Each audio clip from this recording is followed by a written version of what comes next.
Hi, this is Rob. I'm going to be showing you how to do the exercises that go along with the video lesson, What is Algebra? Are you ready? Let's go. For our first problem, we have fill in the blank, and blank is a mathematical statement that two things are equal. Now, a good clue to this is the word equal, and the word that we're looking for is an equation. An equation is a mathematical statement that two things are equal. For problem 2, fill in the blank. In algebra, when a number isn't known, we use a blank in its place. Well, there's actually more than one answer we could give here.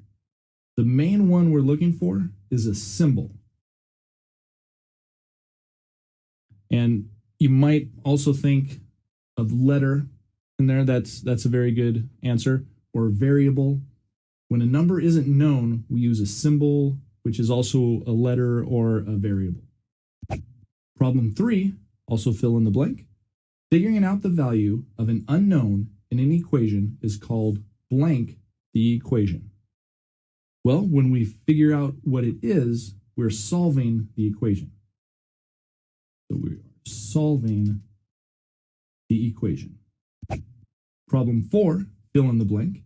In algebra, the letters used to represent unknown values are called blank because their values can change or vary. Now, the word vary is a good clue as to what these are called. They're called variables. For problem 5, fill in the blank. Blank is the default operation in algebra. Now, default operation means it's a mathematical operation that happens even if it's not written out. Remember, the standard ones are plus, minus, multiply, and divide. And if two symbols are next to each other, like if you have a number and a letter right next to each other, what that means is that they're being multiplied. So multiplication is the default operation in algebra. There.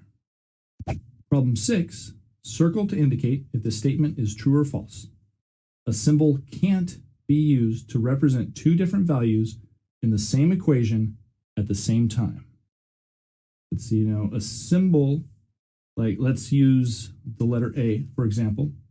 Let's imagine an equation that has two A's in it. Let's say A plus A equals 4. All right. So a symbol being used to represent two different values in the same equation, so just this one equation at the same time.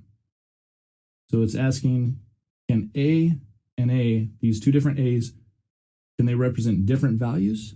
No, they can't. They have to be the same value if they're in the same equation at the same time. So a symbol can't be used to represent two different values. So that is true. Problem 7, since multiplication is implied in algebra, we often don't need to actually write the time symbol. Rewrite this algebraic equation without the time symbol. All right? So we have A times B equals 4 times C. And since multiplication is implied, we don't actually need to write that. So how would that look if we didn't write that? If we just got rid of these? Well, we would just write A, B equals 4C.